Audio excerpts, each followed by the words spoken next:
Okay, let's dive in. We are tackling a topic today that is just monumental. It really defines so much of the geopolitics, not just of the region, but arguably of the 21st century. We're talking about the continuous, deeply entrenched conflict over the land known as Israel and Palestine. It's a huge undertaking, you're absolutely right, because the roots here, they aren't just decades deep. We're looking at, well, the sources point to 35 centuries of history. That's an immense time scale. 35 centuries, wow. Yeah, and it involves everything: faith, power struggles, basic survival, and this constant ongoing contest over a single piece of land that holds profound religious significance for billions of people. Absolutely. So our mission today, it's ambitious, we know, but we want to give you, our listener, a kind of shortcut through this complexity. We've synthesized a whole range of sources covering everything from ancient biblical covenants, Roman conquest, all the way up to modern high-tech economics and ideological movements driving settlements today. Right. The goal is really to extract the key historical facts, the political shifts, the economic realities from these sources to give you the essential framework, the nuggets you need to get a better handle on why this region is so contested. And maybe before we even get into the history, we should just pause on the geography for a second, because the location itself is so crucial. Definitely.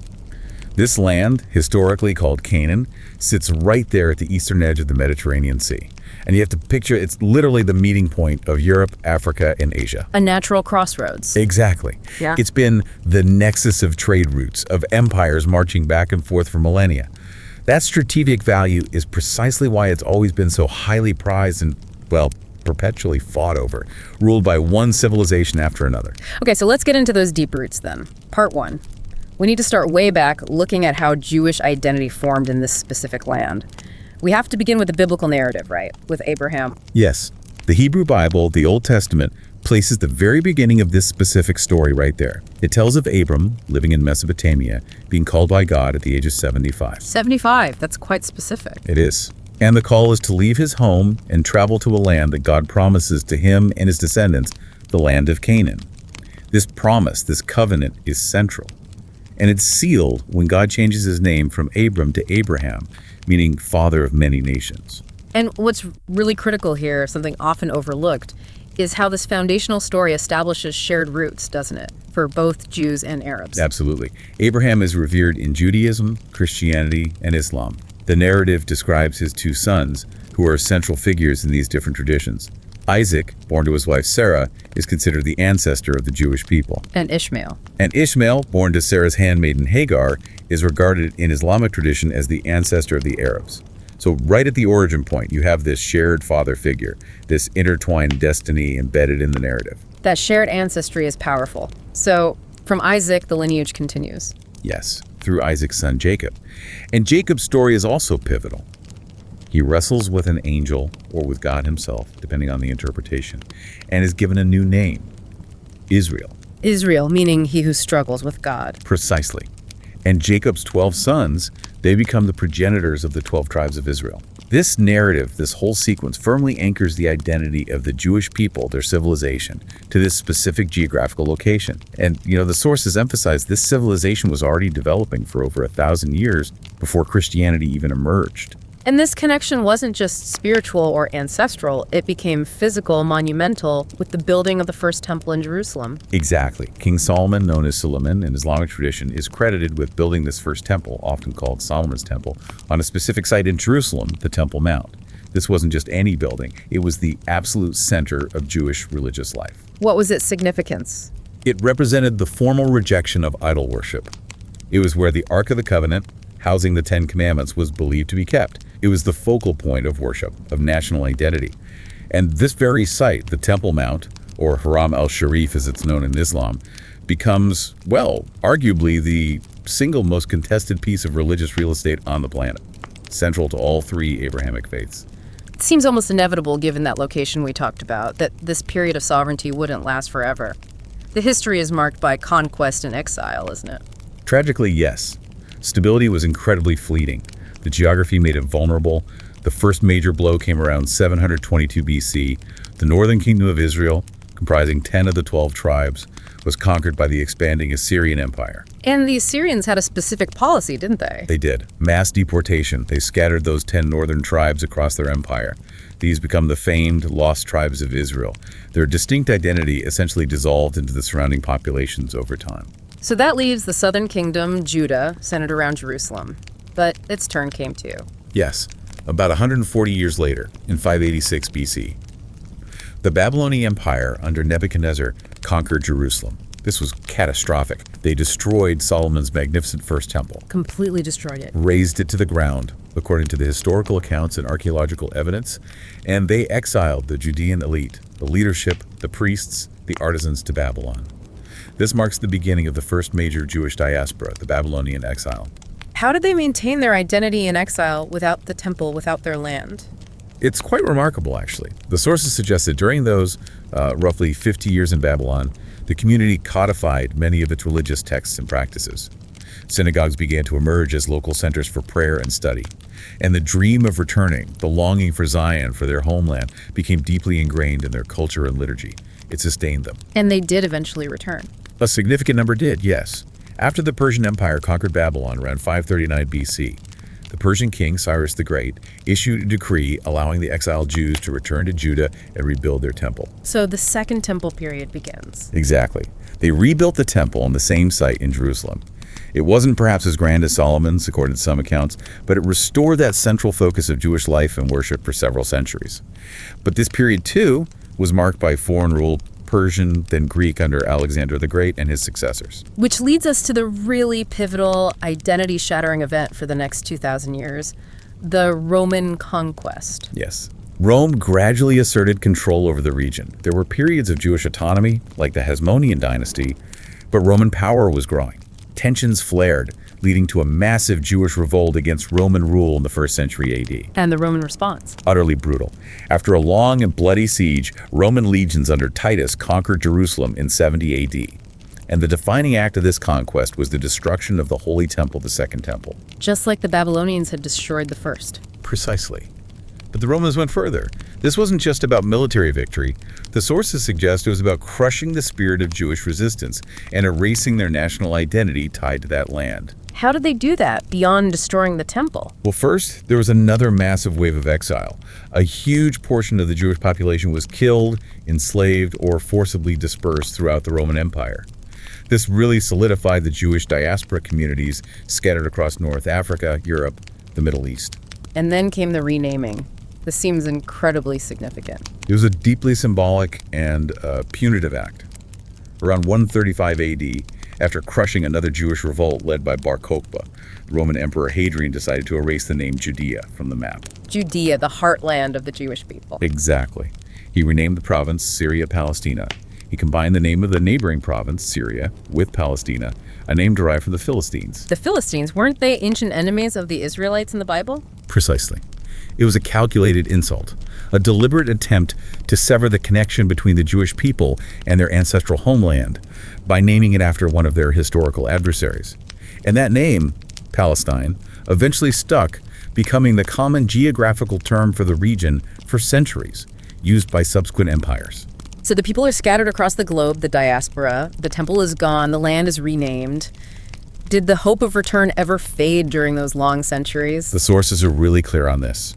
Absolutely not. For the next 2 millennia, while ruled by Romans, Byzantines, various caliphates, Crusaders, Mamluks, Ottomans, the dream of returning to Zion, to Jerusalem, remained a central, non-negotiable part of Jewish religious and cultural identity. It was woven into daily prayers, into life cycle events. Even though other peoples lived there. Yes.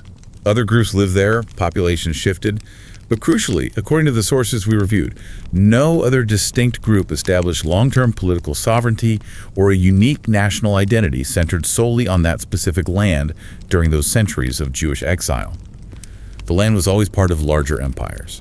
The Jewish connection, however dispersed, remained intensely focused on return. This hope was certainly tested during the medieval period, particularly once the Roman Empire transitioned into the Byzantine Empire, which became Christian. Yes, starting around 324 AD, as the Byzantine Empire increasingly embraced Christianity, the situation for the remaining Jewish communities in Palestine and across the empire deteriorated. New restrictions were imposed. All kind of restrictions. Things like being barred from holding positions in the imperial administration or military, limits on building new synagogues or even repairing existing ones.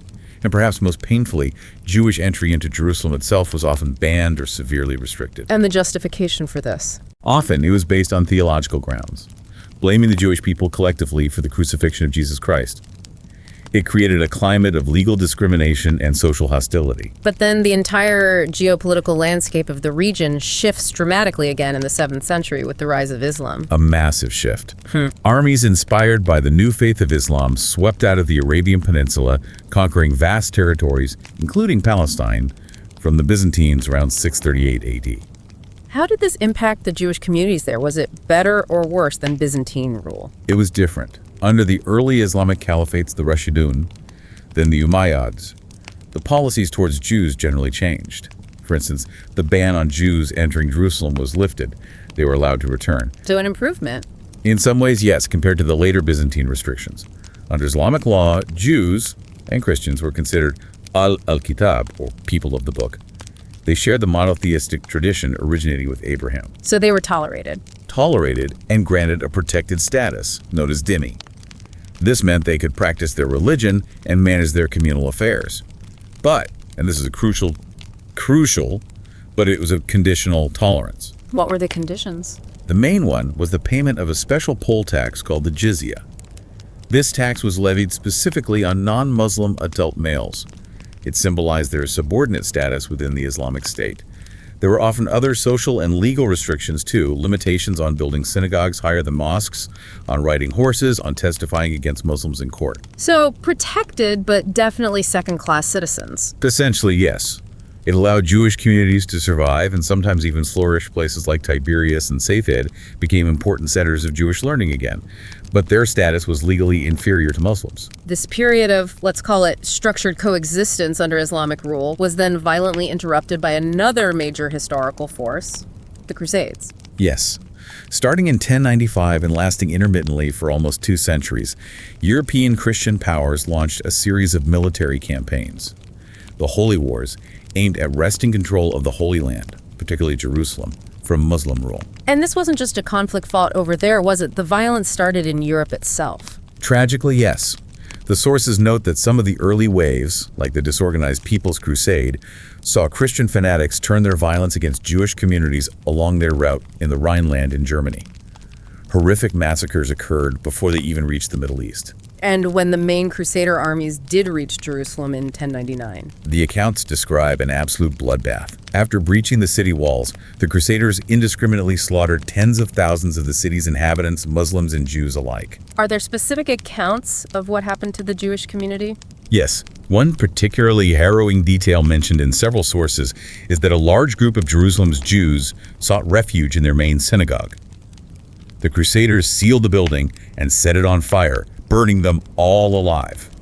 It speaks volumes about the brutality and the religious fervor driving the invaders. It's a grim irony, then, that this intense Christian aggression actually forged a temporary, unlikely alliance. It is. Faced with this common existential threat from the European invaders, the sources describe instances of Muslims and Jews collaborating.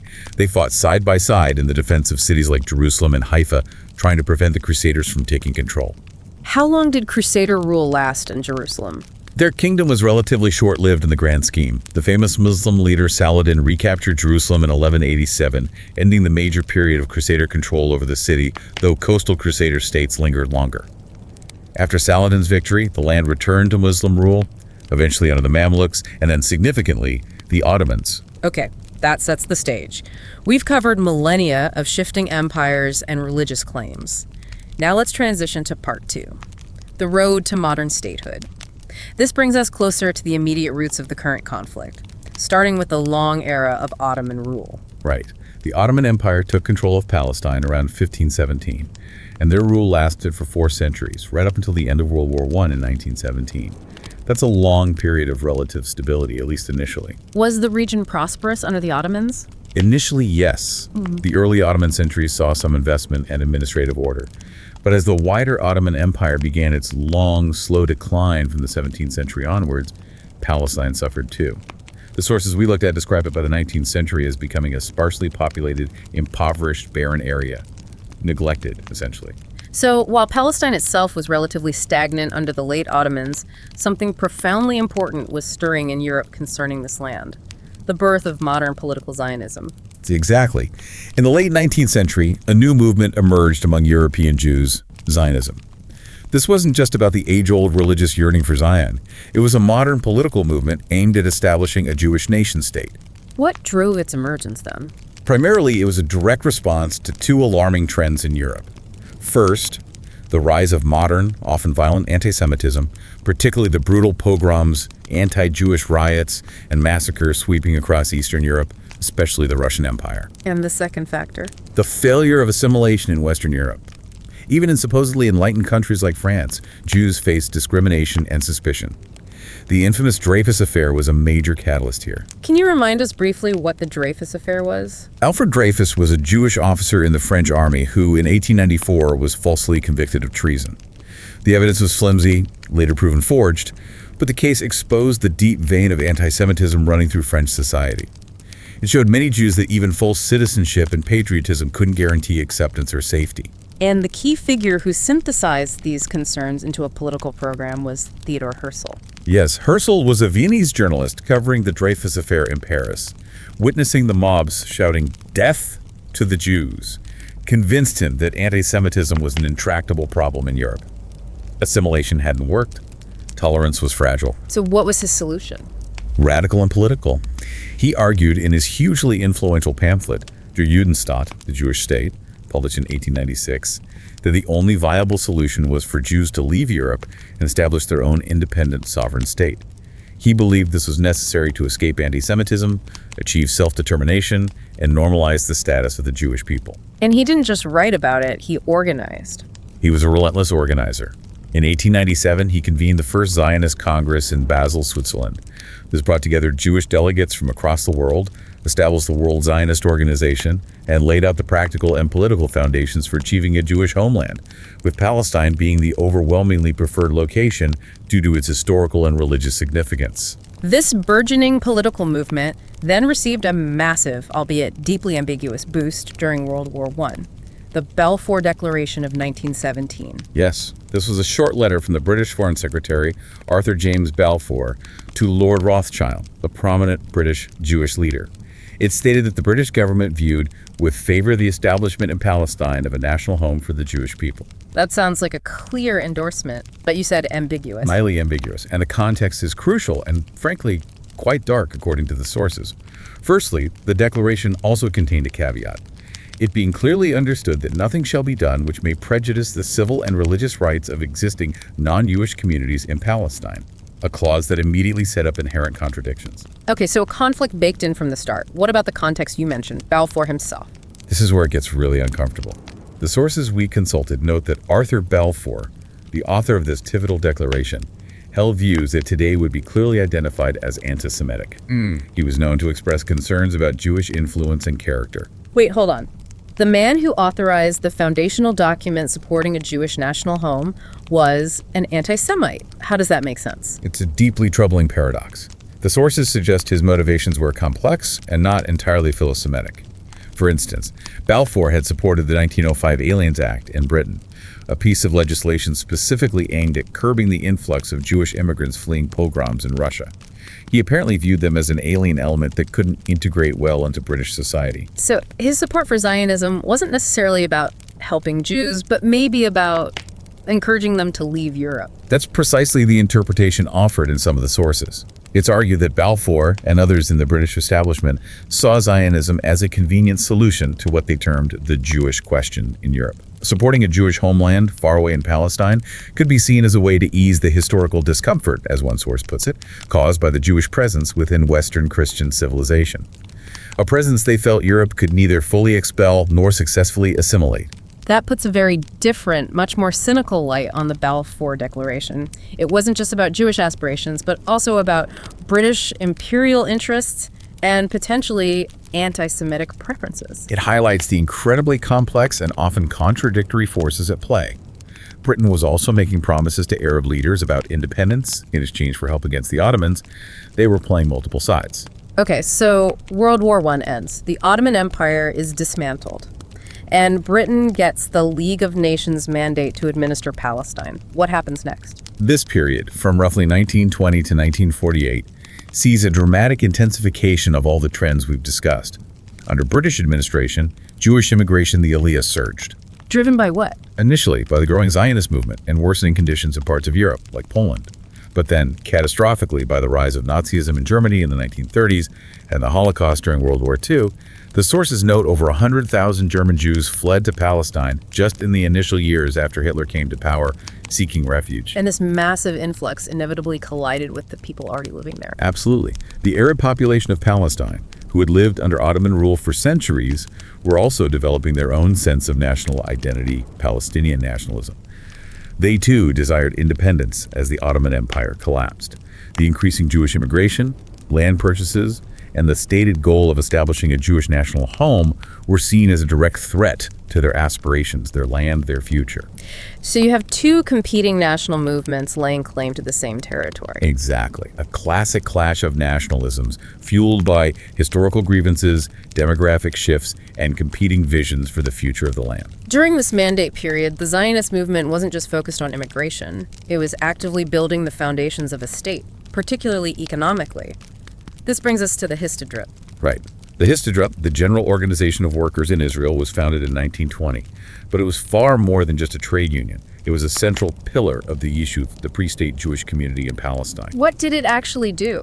It organized Jewish workers, yes. But it also established businesses, healthcare services, like the Kupat Holon Kleilet Health Fund, cultural institutions, and even its own defense force, the Haganah, which later became the core of the Israeli army. It was essentially building a parallel state structure, aiming for economic self-sufficiency. And it championed this principle of Hebrew labor, didn't it? What exactly was that? Avoda Ivrit, or Hebrew labor, was a core tenet. It advocated for Jewish enterprises to employ only Jewish workers, even if Arab labor was cheaper. Why? What was the goal? It was twofold, according to the sources. First, to provide employment for the waves of new Jewish immigrants arriving, often without skills suited to the local economy. Second, and perhaps more importantly, it was about building a distinct, independent Jewish national economy, separate from the Arab economy. It was economic nationalism aimed at solidifying the Jewish presence and reducing reliance on Arab labor. Was this policy universally accepted within the Yishuv? Did Jewish businesses readily adopt it? No, there was significant tension. Many Jewish farmers and factory owners, particularly in the agricultural settlements, the Moshevot, preferred hiring Arab workers, because they were often significantly cheaper and sometimes more experienced in local agricultural techniques. The Histadrut had to actively campaign, organize boycotts, and sometimes use pressure tactics to persuade or compel Jewish employers to prioritize the ideological goal of Hebrew labor over pure profit motives. So this deliberate strategy of economic separation, combined with increasing immigration and land acquisition, must have heightened tensions enormously. Immensely. The Arab population saw their economic opportunities shrinking and their land base eroding.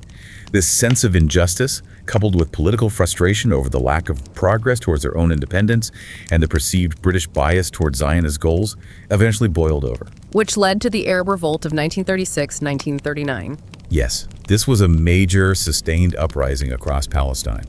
It involved widespread strikes, attacks on British infrastructure, Jewish settlements, and personnel. It was a full-blown nationalist rebellion against both British rule and the Zionist project. How did the British respond? With overwhelming force.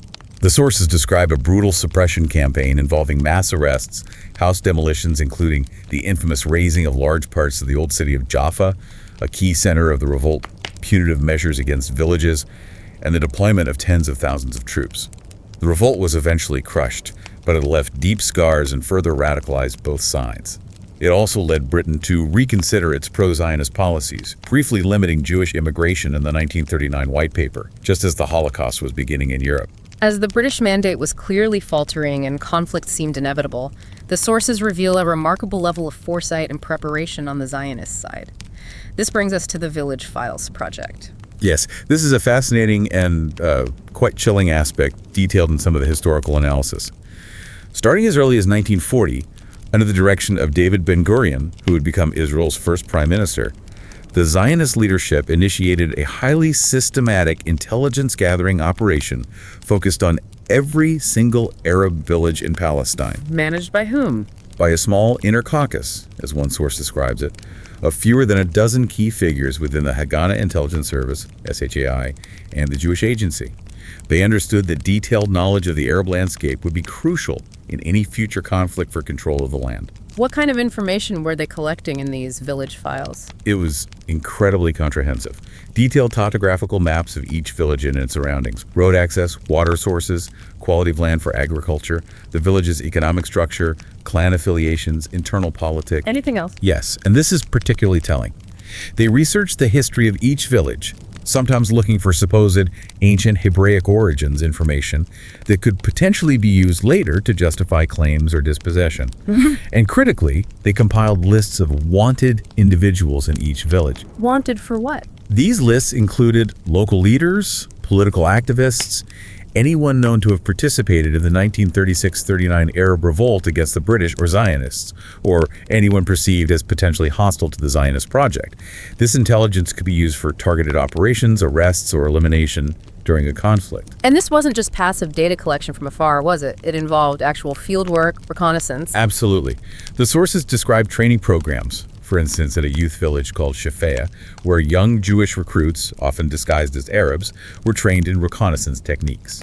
They learned basic Arabic phrases, how to navigate the countryside, and even how to exploit traditional Arab codes of hospitality to gain access to villages and gather information discreetly. Can you give an example? One specific example cited is the reconnaissance of the village of al-Sinat in the Carmel region in 1944. The intelligence report specifically noted the high fertility of the village lands. This village was subsequently depopulated and destroyed during the 1948 war, and its lands taken over by neighboring Jewish settlements. The intelligence gathered years earlier proved strategically valuable for later military operations and land acquisition. This systematic intelligence gathering fed directly into military planning, didn't it? Leading to plans like Plan C and ultimately Plan Dalet. Precisely. The information from the village files provided the detailed ground-level data needed to develop operational military plans for dealing with the Arab population in the event of conflict. Early plans, like Plan C, reportedly focused on deterrence through punitive actions against hostile villages, things like striking leaders, damaging property, attacking transportation, hitting vital economic targets like wells or mills. But Plan Dalet, finalized in March 1948, just weeks before the British withdrawal, seems to represent a significant escalation. Yes. Plan Dalet, Plan D, was the fourth and final master plan.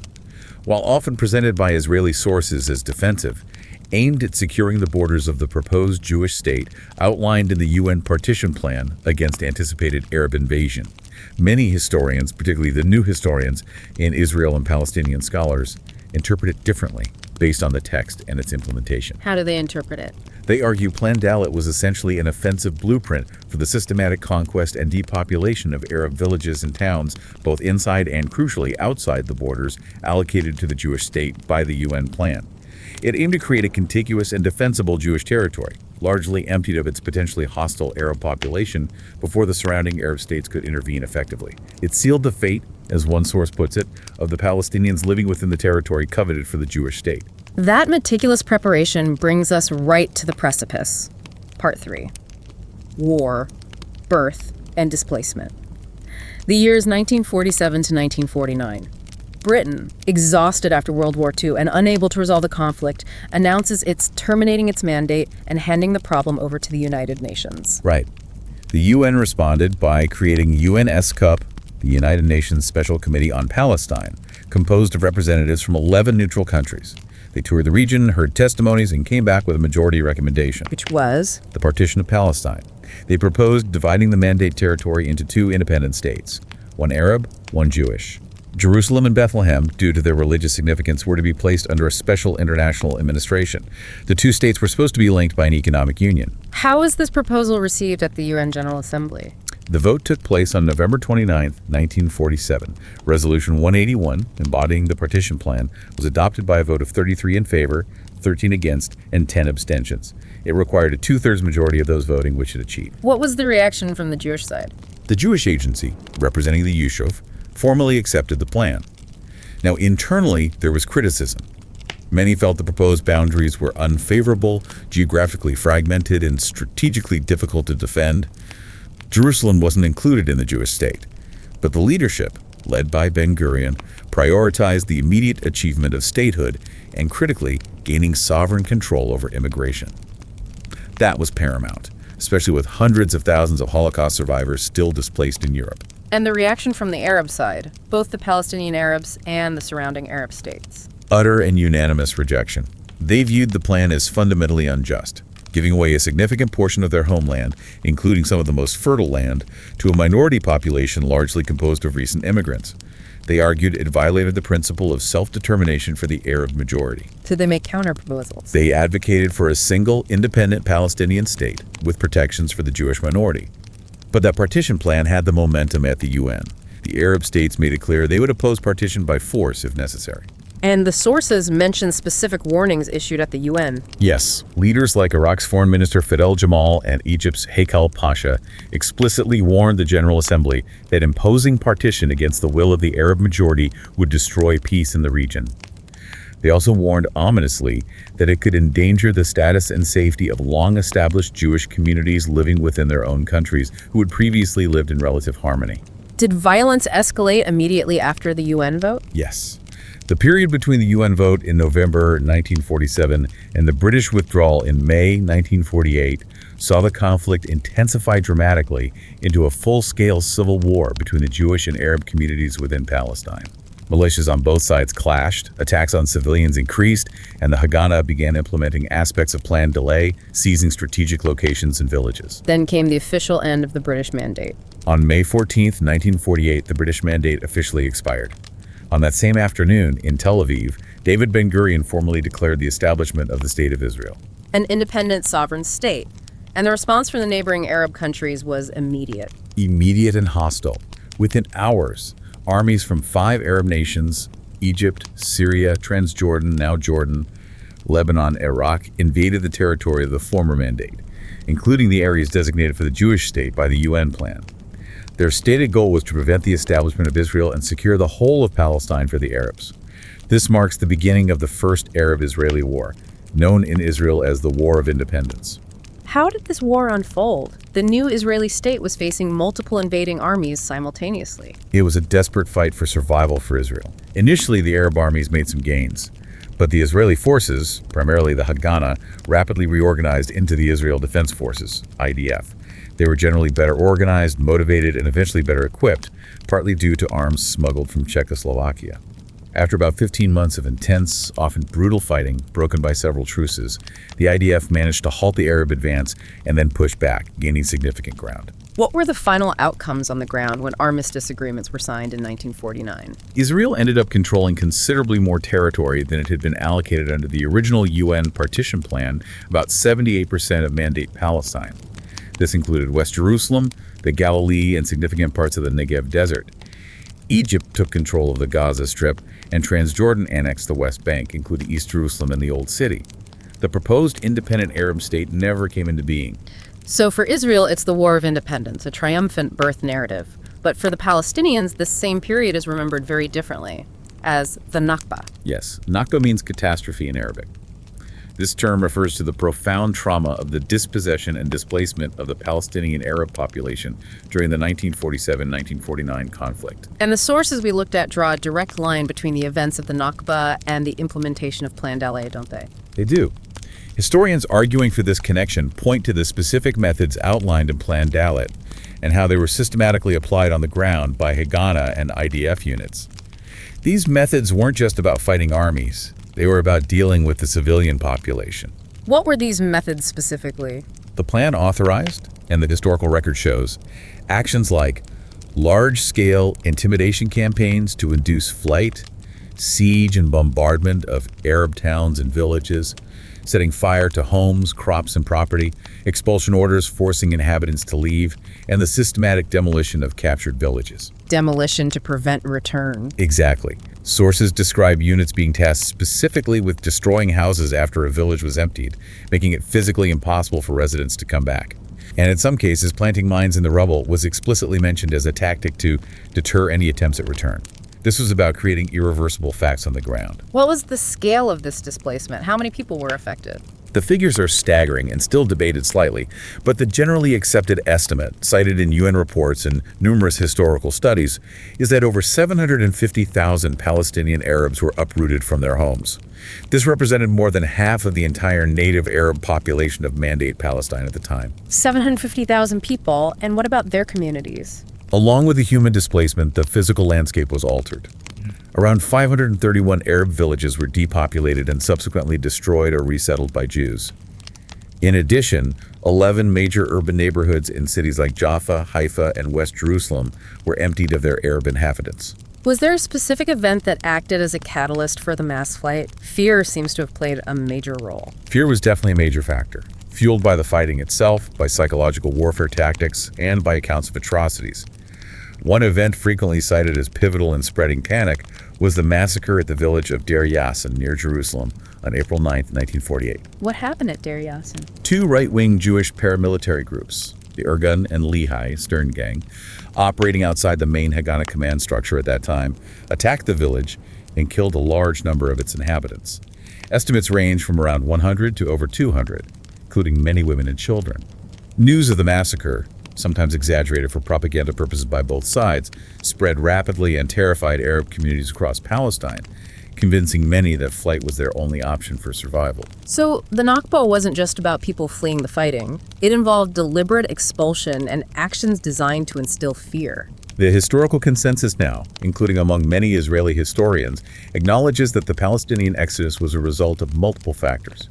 Direct expulsion orders by Israeli commanders in many areas, like Lydda and Ramah, military attacks that made life untenable, fear of massacres like Deir Yassin, and a general collapse of Palestinian Arab society and leadership under the pressure of war. It wasn't solely voluntary flight. And crucially, these refugees were never allowed to return home, were they? No.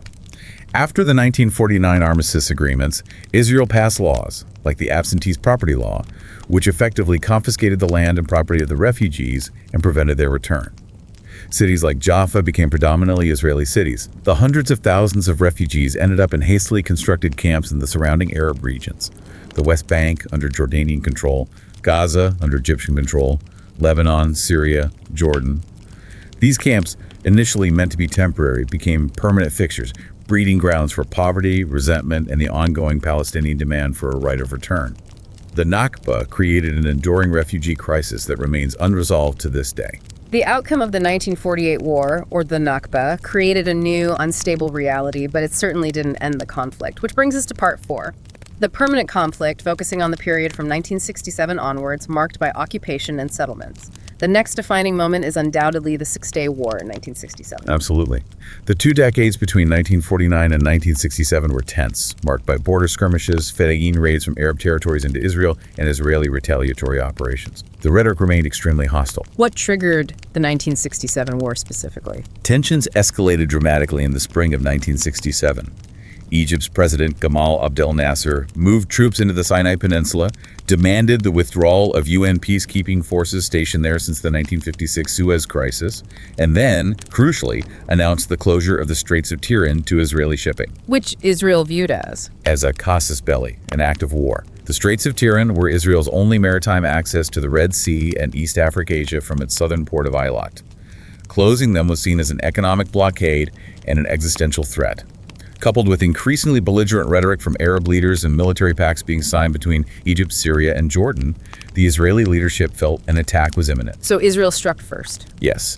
On the morning of June 5, 1967, Israel launched a surprise preemptive airstrike that decimated the Egyptian Air Force on the ground. This gave Israel immediate air superiority, which proved decisive. Simultaneously, ground forces moved into Sinai and engaged Egyptian troops. And the war expanded beyond Egypt? Yes. Jordan, despite Israeli warnings to stay out, began shelling West Jerusalem and Israeli territory. Israel responded by attacking Jordanian forces in the West Bank. Syria also began shelling northern Israel, leading to an Israeli offensive on the Golan Heights. It's called the Six-Day War. The speed and scale of the Israeli victory were astounding, weren't they? Absolutely stunning. In just 6 days, the IDF achieved a complete and overwhelming victory on all fronts. They defeated the combined armies of Egypt, Jordan, and Syria. And the territorial consequences were immense. What exactly did Israel capture? Vast territories. Yeah. From Egypt, they captured the entire Sinai Peninsula, all the way to the Suez Canal and the Gaza Strip. From Jordan, they captured the entire West Bank, including, crucially, East Jerusalem with the Old City and its holy sites. And from Syria, they captured the strategic Golan Heights overlooking northern Israel. Israel's size more than tripled. This victory must have had profound consequences for Israel's sense of security and its place in the region. It did. It decisively secured Israel's survival for the foreseeable future and established it as the dominant regional military power. The existential threat that seemed so real just days before the war seemed to vanish overnight. There was widespread euphoria in Israel. But the sources say this victory immediately created new problems, new dilemmas. What were they? The biggest dilemma was what to do with the newly captured territories and the large Palestinian Arab populations living within them, particularly in the West Bank and Gaza. Israel now found itself ruling over more than 1 million Palestinians who were not Israeli citizens and did not want to be ruled by Israel. This began the era of military occupation. And it intensified the Palestinian issue, right? Hugely. The occupation fueled Palestinian nationalism and the desire for independence like never before. It also created the Palestinian refugee problem from 1948 anew, as several 100,000 more Palestinians fled or were expelled from the West Bank during the 1967 war, mainly to Jordan. How did the international community respond to these territorial changes? The UN Security Council responded relatively quickly in November 1967 by unanimously passing Resolution 242. This resolution became the cornerstone of diplomatic efforts for decades. What did Resolution 242 call for? It was based on the principle of land for peace. It called for the withdrawal of Israeli armed forces from territories occupied in the recent conflict. Note the ambiguity: territories, not the territories or all territories, which became a major point of contention later.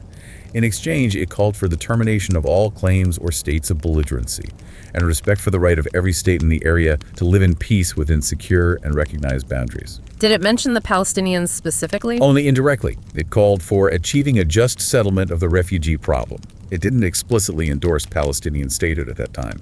The focus was more on state-to-state relations between Israel and its Arab neighbors. So initially, how did Israel view these newly occupied territories? As permanent acquisitions? The initial thinking within the Israeli government, largely led by the Labor Party at the time, was to view the territories primarily as bargaining chips, assets to be traded back, in whole or in part, in return for formal peace treaties and recognition from the Arab states. But settlement activity began relatively early, didn't it? Even if limited at first. Yes. Almost immediately after the war, some settlement activity was authorized, particularly in areas considered vital for security or holding historical or religious significance for Jews, like the Etzion block near Jerusalem, which had been destroyed in 1948, and parts of the Golan Heights. The rationale was often framed in terms of national security and historical rights. This approach, balancing security needs with potential land concessions, was sort of formalized in the Allen Plan, right? Correct. The Allen Plan, proposed by Yigal Alon, a prominent labor minister and former general, wasn't an official government policy, but served as an influential strategic framework for Israeli thinking for many years. It tried to find a middle ground. Can you break down what the Allen Plan proposed? Essentially, it aimed to maximize Israeli security while minimizing the number of Palestinians under direct Israeli rule. It proposed that Israel should annex and retain permanent control over a security belt along the Jordan River Valley, the eastern border of the West Bank. Why the Jordan Valley? Strategic depth. It created a buffer zone against any potential attack from the east, from Jordan or beyond. The plan also suggested annexing areas around Greater Jerusalem and some other strategic points. What about the rest of the West Bank, the heavily populated areas? The Alon Plan envisioned most of the Palestinian population centers, cities like Nablus, Hebron, Ramallah, forming an autonomous Palestinian entity, possibly linked politically or economically with Jordan. However, this entity would be demilitarized and effectively surrounded by Israeli-controlled territory, the Jordan Valley Strip, Greater Jerusalem. So not full Palestinian sovereignty or statehood? No, more like limited autonomy within Israeli security control. The plan also strongly advocated for the permanent annexation and settlement of the Golan Heights for strategic reasons against Syria. It represented a security-first approach, prioritizing defensible borders over returning all the land. But this relatively pragmatic, security-focused approach to settlement was soon challenged and arguably overtaken by a much more ideological force, wasn't it? the rise of Gush Emunim. Yes, Gush Emunim, meaning Block of the Faithful, emerged shortly after the 1973 Yom Kippur War. This was a religious nationalist movement, rooted in the teachings of Rabbi Abraham Isaac Kook and his son Rabbi Zvi Yehuda Kook, whose theology emphasized the divine significance of the land of Israel and the messianic importance of Jewish resettlement throughout it. How did they differ from the government's approach? While the Labor government viewed settlements primarily through a security lens, Gush Emunim saw settling the occupied territories, particularly the biblical heartland of Judea and Samaria, the West Bank, as a religious commandment, a sacred duty. It wasn't about bargaining chips, it was about fulfilling God's promise and hastening redemption. They believed the entire land belonged to the Jewish people by divine right. And they didn't just believe it, they acted on it. Vigorously. They became the driving force behind a new wave of settlement activity, often establishing unauthorized outposts in the heart of the West Bank, deliberately challenging government policy and creating facts on the ground. They were pioneers driven by ideology. How did this deeply religious movement manage to gain such broad support, even among secular Israelis? That seems like a key question. That's a really interesting point raised in the sources. While their core motivation was religious, Gush Emunim proved politically savvy, especially after the Likud party came to power in 1977 under Menachem Begin, who was more sympathetic to their cause. Gush Emunim strategically shifted its public messaging in the 1980s. How so? They began framing the settlement enterprise less in purely messianic terms and more in the language of national security and historical rights, themes that resonated more broadly even with secular Israelis. They argued passionately that holding on to Judea and Samaria was essential for Israel's defense, creating defensible borders. They tapped into deep-seated historical connections and security anxieties, effectively merging religious fervor with pragmatic nationalism. This ideological drive inevitably led to clashes with the government, even sympathetic ones, like the Elon Moore case in 1979. Yes, the Elon Moore settlement, established by Gush Emunim activists near Nablus, became a major test case. It was built partly on private Palestinian land, and the Israeli High Court ordered its evacuation. Prime Minister Begin, despite his ideological affinity with the settlers, was also engaged in peace talks with Egypt, leading to the Camp David Accords, which involved discussions about Palestinian autonomy. How did Gush Emunim react to the potential dismantling of Elon Moore? They reacted fiercely. They saw any government concession on settlements, especially under pressure from the courts or peace negotiations, as a betrayal of fundamental Zionist principles and religious obligations. They organized massive protests, lobbied politicians intensely, and, according to the sources, launched public relations campaigns that effectively painted Begin's government as weak, even anti-Jewish, for considering the removal. Although Elon Moore was eventually relocated slightly, the confrontation demonstrated the immense political power the settler movement had amassed. Let's jump forward to the present-day demographics of the settlements. The numbers are significant. They are. The sources cited mention over 200,000 Israeli settlers living in the West Bank, excluding East Jerusalem, where numbers are even higher, spread across more than 175 officially recognized settlements and numerous unauthorized outposts. But interestingly, the sources suggest that ideology isn't the only driver, or even the main driver, for many settlers today. That's a crucial nuance. While the ideological core, heavily influenced by Gush Emunim's legacy, remains strong and politically dominant within the settler movement, estimates suggest maybe a quarter are primarily motivated by ideology, the fastest growing segment of the settler population in recent years has been the ultra-Orthodox Jewish community. And their motivation is different. Often, yes. Many ultra-Orthodox families move to West Bank settlements not primarily for ideological reasons, but for economic ones. The Israeli government heavily subsidizes housing and living costs in many settlements, making them significantly more affordable than living within Israel proper, especially for large families. They seek cheaper housing, a certain lifestyle, and communities that cater to their religious needs. But their presence still serves the broader ideological goal, presumably. Absolutely. Regardless of individual motivation, every additional settler strengthens the Israeli hold on the territory, makes future withdrawal more difficult, and is seen by the ideological leadership as furthering the goal of redeeming the land of Israel. The economic incentives effectively fuel the demographic realization of the ideological project. While this settlement enterprise was growing, what was happening on the Palestinian side? The 1967 defeat must have been a turning point for them, too. A massive turning point. The defeat shattered any remaining hope among Palestinians that the surrounding Arab states could or would liberate Palestine for them. It became clear that if they wanted self-determination, they would have to lead the fight themselves. And this led to the rise of the Palestine Liberation Organization, PLO, as the main representative body. Exactly. The PLO had been founded earlier in 1964, largely under the auspices of Arab states like Egypt. But after 1967, Palestinian guerrilla factions, chief among them Yasser Arafat's Fatah movement, effectively took over the organization.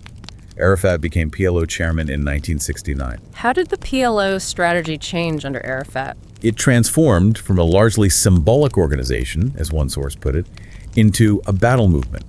The focus shifted to armed struggle guerrilla operations, raids, and unfortunately also acts of terrorism, targeting Israelis both within Israel and abroad, aimed at keeping the Palestinian cause alive and putting pressure on Israel. The PLO became the embodiment of the Palestinian national movement. This period of occupation, settlement growth, and PLO resistance eventually culminated in a major popular uprising, the First Intifada, starting in 1987. Yes, the Intifada, which means shaking off in Arabic, began spontaneously in December 1987 after an Israeli army truck crashed into a car carrying Palestinian workers in the Gaza Strip, killing 4. But this incident was merely the spark that ignited years of pent-up frustration. Frustration over what, specifically? 20 years of Israeli military occupation, the daily humiliations, restrictions on movement, economic hardship, and crucially the ever-expanding presence of Israeli settlements. By 1987, there were around 67,500 settlers in the West Bank and Gaza, whose presence was a constant source of friction and anger. What form did the Intifada take? Was it primarily armed struggle? Initially, no. It was largely a popular grassroots uprising characterized by mass demonstrations, civil disobedience like tax resistance and boycotts of Israeli goods, commercial strikes, and, most iconically, stone throwing by Palestinian youth against Israeli soldiers.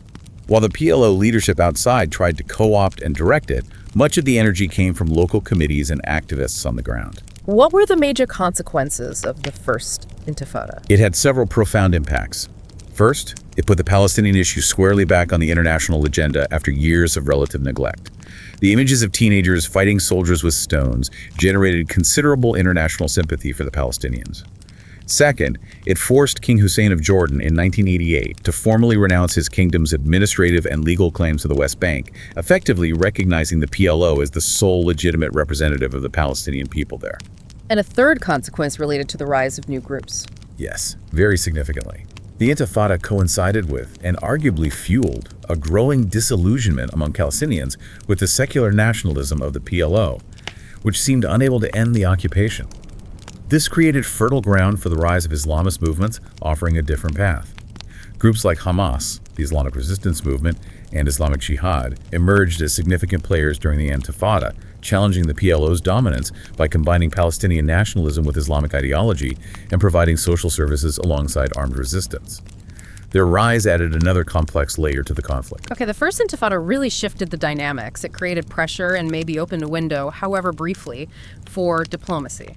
That brings us to Part V, attempts at peace and the subsequent disruptions. And this starts with a real surprise in Israeli politics, the 1992 election. It was a surprise. Yitzhak Rabin, the former general, war hero, seen as a hardliner, led the Labour Party back to power, defeating the Likud. And almost immediately, Rabin signaled a significant shift. He seemed genuinely convinced that the status quo of occupation was unsustainable, and that Israel needed to pursue meaningful peace negotiations, even with its longtime enemy, the PLO. Which led to the secret talks in Norway and ultimately the Oslo Accord. Exactly. Secret back-channel negotiations were held in Oslo, Norway, leading to a breakthrough agreement. This culminated in that iconic moment on the White House lawn in September 1993. Rabin and PLO chairman Yasser Arafat shaking hands, watched by U.S. President Bill Clinton after signing the Declaration of Principles. What did the Oslo Accords actually agree on? What was the core structure? It wasn't a final peace treaty, but rather a framework for interim self-government. It established the Palestinian Authority, PA, and gave it limited administrative control over parts of the Gaza Strip and the West Bank town of Jericho initially. The plan was for phased Israeli withdrawals from other Palestinian population centers over a 5-year interim period, during which negotiations on the final status issues would take place. What were those final status issues? They're really tough ones. The agreement explicitly deferred the most difficult issues to later talks.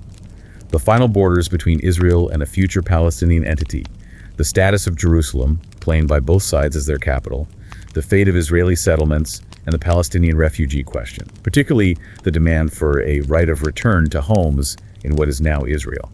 So Oslo essentially kicked the hardest cans down the road. What were the immediate goals for each side in signing this interim agreement? For the Palestinians, led by Arafat and the PLO, the main goals were, 1, to get an immediate foothold back in Palestine after decades in exile.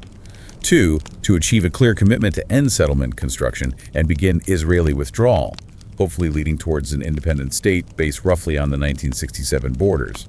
And 3, to foster economic development and improve the lives of Palestinians suffering under occupation. And for Israel, under Rabin, what were the primary objectives? Security was paramount. Rabin hoped that by granting Palestinians limited self-rule and creating the PA itself would take responsibility for security within Palestinian areas, cracking down on extremist groups like Hamas and Islamic Jihad, who opposed the peace process and continued attacks against Israelis. The goal was to relieve the IDF of the burden of direct occupation in populated areas while maintaining overall Israeli control over borders, security, and the settlements. They also hoped for eventual normalization with the wider Arab world. The sources mention a critical perspective on Oslo that some viewed it essentially as an apparatus of Palestinian surrender. Can you unpack that viewpoint? Yes. This critique, often voiced by Palestinian intellectuals like Edward Said at the time and later by others, argued that the accords were fundamentally flawed and asymmetrical. They suggested that Oslo primarily served Israel's interests by legitimizing its continued overall control over borders, resources, movement, while making the PA responsible for policing its own population and suppressing resistance, without guaranteeing a sovereign state or addressing the core issues like settlements or refugees. From this perspective, the PA became, in effect, a security subcontractor for the occupation, providing little real protection for Palestinians against ongoing Israeli military actions or settlement expansion. That's a harsh critique, but whatever the hopes or flaws, the entire process was dealt a devastating blow just 2 years later. A catastrophic blow. On November 4, 1995, Prime Minister Yitzhak Rabin was assassinated after addressing a large peace rally in Tel Aviv. Assassinated by whom? By a right-wing Israeli extremist, Yigal Amir, a law student deeply influenced by radical rabbis associated with the settler movement. Amir explicitly stated he killed Rabin to stop the Oslo peace process, which he and others on the far right viewed as a betrayal of Jewish claims to the land of Israel and a danger to Israeli security. He saw Rabin handing over parts of the biblical homeland as treason. The impact must have been immediate and profound. It shattered the fragile trust that had begun to build. It decapitated the peace camp within Israel. Rabin was arguably the only leader with the security credentials and political will to make the difficult compromises required. His death created a vacuum and empowered the opponents of the peace process on both sides. And the political landscape in Israel shifted dramatically soon after. Yes. In the subsequent elections in 1996, Benjamin Netanyahu, leader of the conservative Likud party, narrowly defeated Rabin's successor, Shimon Peres. Netanyahu had campaigned vigorously against the Oslo Accords. While he didn't formally abrogate them, his government adopted policies that significantly undermined the process. How so? What changed on the ground? Most significantly, settlement construction, which had slowed somewhat under Rabin, surged dramatically under Netanyahu. The sources note a massive increase in the number of settlement outposts, often established without formal government approval, but rarely dismantled, jumping from just a handful to nearly 100 during his first term. The settler population in the West Bank also grew at a much faster rate, more than tripling its annual average growth compared to the Rabin years. So the physical expansion of settlements directly contradicted the spirit, if not the letter, of Oslo. Absolutely. It made the possibility of a contiguous, viable Palestinian state seem increasingly remote. This, combined with other factors, led to the eventual breakdown of the Oslo process. What were the key reasons cited for Oslo's ultimate failure? You mentioned the settlements. The sources point to two main intertwined factors. First, as you said, the continuous expansion of Israeli settlements in the occupied territories created deep disillusionment among Palestinians and convinced many that Israel was not serious about withdrawal or allowing a meaningful state. Second, the failure of the Palestinian Authority, in Israel's view, to effectively combat terrorism and prevent attacks against Israelis emanating from the territories it controlled. What was the issue with the PA's handling of security? Israeli critics often pointed to what they called a revolving door policy, arresting militants from groups like Hamas under Israeli pressure, but then releasing them shortly after. There were also accusations that elements within Arafat's Fatah movement were sometimes involved in violence. This perceived lack of commitment to security obligations eroded Israeli public support for the peace process and strengthened the hand of those who argued that withdrawing from territory would simply create launching pads for terror. Netanyahu then formalized his alternative vision with something called the Elan Plus plan in 1997. Yes, this was essentially an updated, harder-line version of the original Allen plan from the 1970s. Netanyahu presented maps during negotiations that showed Israel annexing large settlement blocks, retaining control over about 60% of the West Bank permanently, including the Jordan Valley and key strategic areas. It also proposed a network of Israeli-only bypass roads connecting settlements and dividing Palestinian areas, ensuring continued Israeli border control and security dominance. So this effectively offered the Palestinians disconnected cantons, not a sovereign state. That's how it was widely perceived by Palestinians and many international observers. It fell far short of Palestinian aspirations and seemed to confirm fears that Israel intended to maintain permanent control over large parts of the West Bank. The negotiations based on this approach ultimately failed at Camp David in 2000. The failure of Camp David, combined with years of frustration, then led to the outbreak of the Second Intifada. Yes. The Second Intifada, also known as the Al-Aqsa Intifada, erupted in September 2000. The immediate trigger was a highly controversial visit by then-opposition leader Ariel Sharon, escorted by a large police contingent, to the Temple Mount Haram al-Sharif complex in Jerusalem, a site holy to both Jews and Muslims, and incredibly sensitive. Why was the visit so provocative? Palestinians saw it as a deliberate assertion of Israeli sovereignty over the site and a provocation designed to undermine peace talks. Widespread protests and clashes erupted immediately, quickly escalating into a much more violent conflict than the First Intifada. How was the Second Intifada different? It was far bloodier and more militarized on both sides. It saw a devastating wave of Palestinian suicide bombings, targeting Israeli civilians in buses, cafes, and malls, carried out primarily by Hamas and Islamic Jihad, but also by factions linked to Fatah. Israel responded with large-scale military incursions into Palestinian cities, targeted assassinations of militant leaders, strict closures, and the construction of the controversial West Bank separation barrier. The violence lasted for several years, killing thousands on both sides and leaving the peace process in ruins. Fast forwarding to the present day, where do things stand regarding a potential two-state solution? Is it still considered viable? Officially, it remains the internationally endorsed framework. But on the ground and politically, the sources suggest it's largely dormant, if not moribund. Support for the two-state solution among both Israelis and Palestinians has declined significantly. What are the polling numbers for Israelis? The sources cited data from 2019 showing support among Israeli citizens for a two-state option had dropped to 43%, described as the lowest level in over a decade. The political will in Israel to make the necessary territorial compromises, especially regarding settlements in Jerusalem, seems very low, particularly with right-wing and religious parties holding significant power. And the influence of groups ideologically opposed to territorial compromise, like the heirs of Gush Amunim, remains strong. Very strong.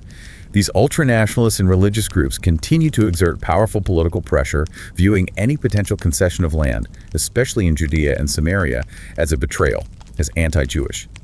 This creates a significant domestic obstacle for any Israeli leader contemplating serious steps towards a two-state outcome, effectively undercutting attempts at compromise and reinforcing the status quo of occupation and settlement expansion. Okay, let's pivot now in part 6 to the modern reality, focusing specifically on the economics and geopolitics shaping the situation today. Israel's economy is often highlighted, particularly its high-tech sector. Yes. Israel's high-tech industry is truly remarkable and plays an absolutely central role in its economy. Arguably unlike any other developed nation, it's the main engine of growth. How significant is it? Can you give us numbers? The figures cited for 2023 are pretty stark. The high-tech sector employed about 11.6% of all salaried workers in Israel. That might not sound huge, but it generated roughly 20% of the country's entire gross domestic product, GDP. Wow, 1/5 of GDP from just over a tenth of the workforce. Exactly. And even more critically, it accounted for a massive 53% of all Israeli exports in 2023. It's hugely export-oriented and brings in vast amounts of foreign currency. And its impact on overall economic growth. also disproportionate. The sources state that between 2018 and 2023, the high-tech sector alone was responsible for 40% of Israel's total GDP growth. Its productivity is significantly higher than other sectors. This must also translate into wages, creating a sort of two-tiered economy. Absolutely. The data from mid-2024 indicated that the average wage in the high-tech sector was nearly 3 times the average wage in other sectors of the Israeli economy. This creates significant income inequality, but also means a substantial portion of the workforce, those in high tech, are relatively well insulated from some of the broader economic pressures and cost of living issues. What about investment? Israel is often called Silicon Wadi. Does it attract significant global capital despite the ongoing conflict? It does, remarkably so. Israel consistently punches well above its weight, attracting somewhere between 2% and 4% of all global high-tech investment, which is enormous for a country its size. Relative to the U.S. market, that figure climbs to 4% to 8%. Has this investment been affected by recent instability or conflict? There have been fluctuations, certainly. Global tech investment cooled somewhat after the boom years during the COVID-19 pandemic, and recent conflict has likely caused some hesitation. However, the sources suggest that the massive inflow of capital during those peak years provided Israeli tech companies with substantial reserves. This liquidity ensures they can maintain operations and R&D for several years, providing a significant buffer against short-term instability. So the high-tech sector acts as a powerful economic anchor. But even with that anchor, the ongoing conflict, especially major escalations like the one starting in late 2023, imposes immense costs on the overall economy, doesn't it? Immense costs. The estimates cited for the direct expenses associated with the war that began in October 2023, things like military mobilization, ammunition, aid to affected communities, reconstruction, were around 250 billion Israeli shekels, NIS. How does that translate in terms of GDP? That's roughly 13% of Israel's annual GDP, a huge chunk. And the sources warn that if the fighting were to significantly escalate in the north, involving Hezbollah and Lebanon more intensely, the potential additional costs could be another 100 billion NIS, or another 5% of GDP. These costs must immediately impact economic growth figures. They did, sharply. GDP took a major hit in the last quarter of 2023, dropping by an annualized rate of 4.1%. That's a significant contraction. What drove that drop? Was it just general uncertainty? Uncertainty played a role, but the sources pinpoint a more specific factor driving the decline in investment, particularly in construction. It was attributed primarily to a severe shortage of construction workers. Why the shortage? Because following the October 7th attacks, the Israeli government imposed a near-total embargo, preventing Palestinian workers from the West Bank, who formed a huge part of the construction workforce, from entering Israel. This decision, made for security reasons, had an immediate and crippling effect on the building sector and contributed significantly to the fall in investment in overall GDP. So direct economic consequences stemming from security policy decisions. This must also blow a hole in the government's budget. A massive hole. The conflict led to a dramatic surge in government spending, particularly on defense. Monthly defense expenditures reportedly doubled during the war months compared to the pre-war average, jumping from around 7 billion NIS per month. And the impact on the national deficit. The annual deficit projections for 2024 stabilized around an average of 7% to 8% of GDP, according to government and Bank of Israel estimates. Although the IMF's revised forecast was even gloomier, projecting a deficit closer to 9% of GDP. These are very high figures. What does this do to Israel's national debt? It reverses a positive trend. Before the war, Israel's debt-to-GDP ratio had been steadily declining, which is a sign of fiscal health. The war spending has sent it climbing again. Projections suggested the ratio would approach or even exceed 70% of GDP in the 2024-2025 timeframe. What's the takeaway from economic analysts like those at the Taub Center cited in the sources? How can Israel manage this? The analysis is clear. Stabilizing the economy and getting the debt back onto a downward trajectory will require decisive action. This means not just finding ways to finance the increased defense spending, which seems likely to remain high, but also implementing structural reforms and policies that support economic growth in other sectors to broaden the tax base and restore investor confidence. It's a major long-term challenge exacerbated by the security situation. Moving finally to the current geopolitical landscape. Peace treaties exist with Egypt and Jordan, but broader hostility remains, right? Very much so. Despite those two important peace agreements, the majority of Arab and Muslim states in the region still do not formally recognize Israel's right to exist, and popular sentiment remains largely hostile. And the most immediate pressing security challenges come from non-state actors like Hamas and Hezbollah. Yes, these groups represent the primary kinetic threat. Hamas, an Islamist organization that sees itself, according to its charter, as dedicated to the liberation of all of Palestine, violently took control of the Gaza Strip in 2007 after winning elections and then ousting the Palestinian Authority. They have fought several wars with Israel since. And Hezbollah. Hezbollah is a powerful Shia Islamist political party and militant group based in Lebanon, heavily armed and funded by Iran. They possess a vast arsenal of rockets and missiles aimed at Israel and pose a significant threat on Israel's northern border. What's fascinating and dangerous is the cooperation between these groups, often facilitated by regional powers despite different ideologies. That's a key feature of the modern geopolitical complexity. Iran, the leading Shia power, provides crucial support to Hezbollah, Shia, but also supports Hamas, Sunni Palestinian. Syria, ruled by a nominally secular Ba'athist regime, also collaborates with both groups. Their shared opposition to Israel often overrides their significant ideological differences. Terrorism and armed resistance against Israel become a common ground, a strategic tool used by these diverse actors to pursue their regional agendas. So Israel faces this complex web of state and non-state adversaries, fueled by overlapping but distinct motivations. Stabilizing the situation requires not just military strength, but also, as the Taub Center analysis suggests, internal economic discipline. Exactly. The conclusion drawn is that sustainable security in the long run depends not only on military deterrence, but also on economic resilience. Managing the significant and likely permanent increase in defense spending requires prudent fiscal management and policies that foster broad-based economic growth to avoid destabilizing the country's finances and society. It's a difficult balancing act. Wow, okay. This deep dive has really covered an immense amount of ground. We've journeyed across, 35 centuries? From ancient covenants and shared patriarchs? Through devastating exiles, Roman renaming, Byzantine restrictions, Islamic rule, the shock of the Crusades. Then the rise of modern Zionism against the backdrop of European anti-Semitism, the complex legacy of the Balfour Declaration, the meticulous planning revealed in the Village Files. Leading to the traumatic birth of Israel and the Palestinian Nakba in 1948, the redrawing of the map again in 1967, and the subsequent era of occupation and settlement building driven by groups like Gush Emunim. We touched on the hoax and failures of peace processes like Oslo, the violence of the intifadas, and the current reality of a dominant high-tech economy grappling with the immense costs and persistent security threats of an unresolved conflict. It really underscores the layers upon layers of history, trauma, competing narratives, and strategic imperatives that make this conflict so incredibly difficult to untangle. The sheer weight of the past presses heavily on the present. So, with the two-state solution currently seeming off the table, and the cycle of conflict continuing, what final thought can we leave our listeners with, drawing from the analysis we've discussed? There's a core dilemma highlighted in the sources, a kind of self-perpetuating negative feedback loop that seems to trap both sides. It goes something like this. Okay. The continued expansion of Israeli settlements in the West Bank further isolates Palestinians, fragments their territory, and undermines their hopes for statehood. This generates frustration and often leads to Palestinian responses, whether political resistance or, tragically, violence and retaliation. Right. And then Israeli society and its political leadership point to that Palestinian retaliation.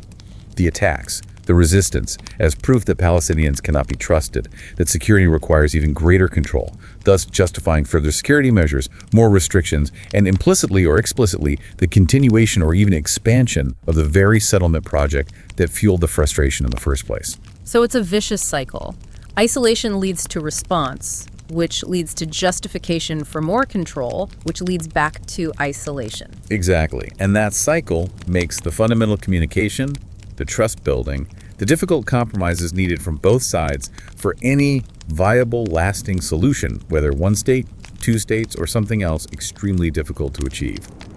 Breaking that cycle seems to be the core challenge. Understanding that self-defeating dynamic is perhaps key to grasping why resolution remains so incredibly elusive after all this time. Thank you for joining us on this really intensive deep dive. We hope this synthesis of the historical, political, and economic threads provides you, our listener, with a clearer framework for understanding the complexities of this ongoing struggle. We'll see you next time.